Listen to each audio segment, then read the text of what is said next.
श्री शिवाय नमस्तुभ्यम। दोस्तों, आज मैं आप लोगों के साथ शेयर करूंगी कि पशुपतिनाथ व्रत में सुबह की पूजन किस तरह से की जाती है। तो सबसे पहले आपको ये पूजा जो है वो मंदिर में ही करनी है, आप घर में ये वाला पूजा नहीं कर सकते हैं। उसके बाद आपको यहाँ मंदिर में पहुँचने के बाद शिवलिंग की अच्छे से सफाई कर लेनी है, जितने भी श्रृंगार वगैरह हो उसे अच्छे से धो लेना है। उसके बाद आपको जलाभिषेक करने के बाद यहाँ पंचामृत जो है वो आपको तांबे या पीतल के लोटे में नहीं लाना है, आप उसे स्टील या प्लास्टिक के डब्बे में ला सकते हैं। और पंचामृत को एक धार से देके अच्छे से शिव जी को स्नान करानी है अपने निर्मल हाथों से। और याद रहे आपके हाथ में कुछ भी गड़ने वाला चीज़ ना हो जिससे शिव जी को ठेस पहुँचे। उसके बाद आपको जल से अच्छे से स्नान करा के जितने भी पंचामृत हो उससे धो लेना है। और एक बात याद रहे, आप जो भी जितने भी जल लेके गए हो वो सारे घर से लेके गए हो। उसके बाद आपको तांबे के लोटे में थोड़ी सी जल लेनी है और उससे शिव जी का जलाभिषेक करना है एक धार में।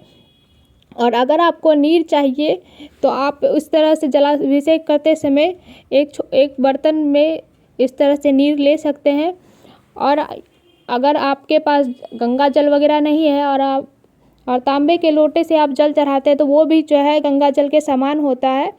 और ये हो गया है। और ये जो पूजा है वो 5 सोमवारी का होता है। और उसके बाद मैं यहाँ चढ़ा रही हूँ पीला चंदन 2 स्थानों पे, क्योंकि वहाँ पे गणेश जी और कार्तिकेय जी का वास होता है, इसलिए वहाँ पे चढ़ा रही हूँ। और सबसे पहले हमें गणेश जी का ही पूजन करनी होती है। और वहाँ पे जो है अशोक सुंदरी जी का वास होता है, जो शिव जी की सबसे छोटी बेटी है, उनकी पूजा सबसे पहले करनी होती है। उसके बाद मैं यहाँ शिवलिंग के ऊपर ओम बना रही हूँ, अगर आप चाहो तो त्रिकोण भी बना सकते हैं। और जो है ये जो है आपको पीले चंदन से ही करनी है, आप लाल चंदन का उपयोग ना करें शिवलिंग के ऊपर, उससे माता पार्वती गुस्सा हो जाती है, उन्हें क्रोध आ जाता है इसलिए। उसके बाद मैं यहाँ त्रिकोण बना रही हूँ, ये पीले चंदन और सफ़ेद चंदन से कर रही हूँ। पूजा करते आते समय आपको अपने साथ आसन ज़रूर लेके आना है, उस पर ही आपको बैठ के पूरी पूजन करनी है, आप खाली इस तरह से ना बैठ के पूजा करें। उसके बाद उसके बाद मैं यहाँ अक्षत चढ़ा दूँगी शिव जी के ऊपर। और उसके बाद यहाँ हमें चढ़ानी है जनेऊ, ये आपको आराम से किसी भी दुकान में मिल जाएगा, पूजा की सामग्री वाली दुकान में भी मिल जाएगा। और आप जो भी ये जो अक्षत होता है वो अर्पित करते हैं भगवान जी को, तो वो पूरे साबुत होने चाहिए, वो आपको आराम से पूजा वाले दुकान में मिल जाएगा। अगर आप बोलेंगे कि हमें पूजा के लिए चाहिए तो वो आपको साबुत वाले दाने वाले चावल दे देंगे। उसके बाद मैं यहाँ चढ़ा रही हूँ वस्त्र के बदला ये लाल मूली। और अगर आप वस्त्र चढ़ाने में सक्षम हैं तो आप वस्त्र भी चढ़ा सकते हैं। उसके बाद मैं यहाँ इत्र लगाऊंगी शिव जी को, जो बाबा को बहुत ज़्यादा ही प्रिय है। अगर आपके पास ज़्यादा टाइम है तो आप उससे मालिश भी कर सकते हैं, उससे जो है मनोकामना जो होती है हमारी बहुत जल्दी पूर्ण होती है, क्योंकि उन्हें बहुत ज़्यादा ही पसंद है इत्र की खुशबू। उसके बाद मैं यहाँ पुष्प चढ़ाऊँगी गणेश जी को, कार्तिकेय जी को और वो अशोक सुंदरी जी को। अगर आपका वैवाहिक जीवन अच्छा नहीं चल रहा है तो आप अगर डेली अशोक सुंदरी जी को जल चढ़ाएंगे तो आपका वैवाहिक जीवन बहुत ही सुखमय हो जाएगा, कोई भी झगड़ा वगैरह नहीं होगा। उसके बाद मैं चढ़ा रही हूँ बेलपत्र। आपको 5 या 11 या जितना आपको चढ़ाने का इच्छा उतना चढ़ाइए, और लेकिन उसमें ये पीला चंदन ज़रूर लगाएं।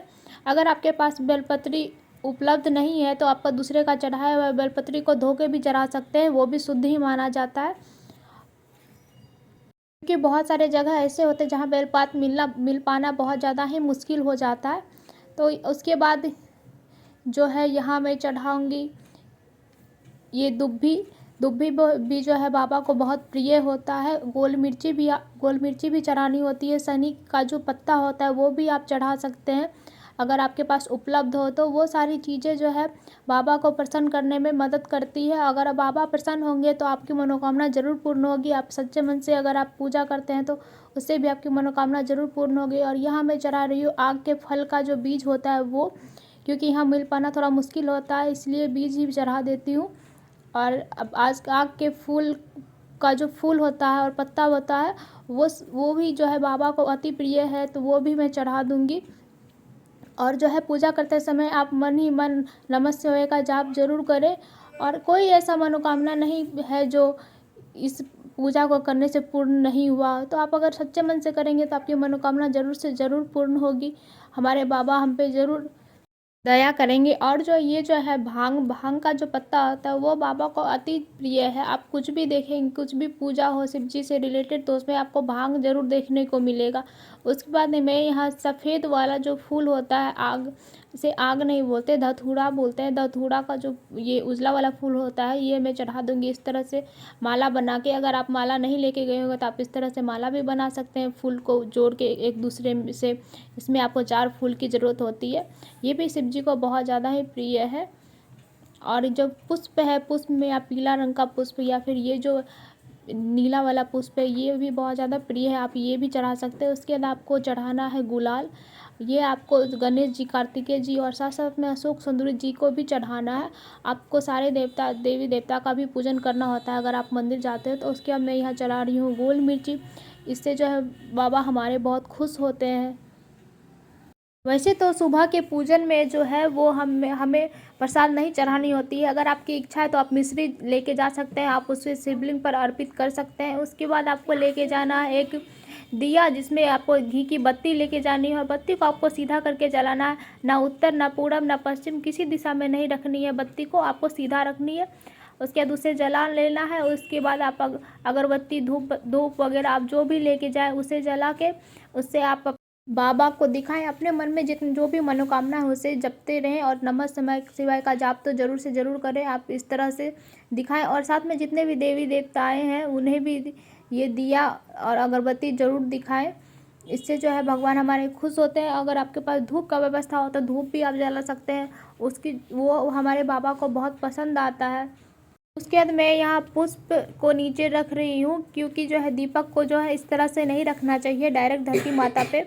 इसलिए ये पुष्प या फिर अगर आपके पास चावल है तो आप चावल भी डाल के रख सकते हैं। और उसके बाद यहाँ बगल में आपको अगरबत्ती जला लेनी है। दीपक जो है वो आपको शिवलिंग के जस्ट नीचे नहीं डालना है, ये जो चारों ओर बना हुआ है ऊंचा वाला उस पर ही डालना है। उसके बाद आपको अपने बाबा को प्रणाम कर लेना। आपके मन में जो भी मनोकामनाएं हैं, जो भी बातें हैं, वो अपने बाबा को बता दे। वो आपकी मनोकामना ज़रूर पूर्ण करेंगे, आपके दुख दुविधा सबको दूर करेंगे अगर आप सच्चे मन से करते हैं तो। उसके बाद मैं यहाँ चली गई पार्वती जी का पूजा करने के लिए, क्योंकि इनका पूजा करना भी बहुत ज़रूरी होता है। सबसे पहले मैं यहाँ करूँगी जलाभिषेक, जैसे और मैंने ये शिव जी का किया था। उसके बाद मैं चढ़ाऊँगी उन्हें फूल।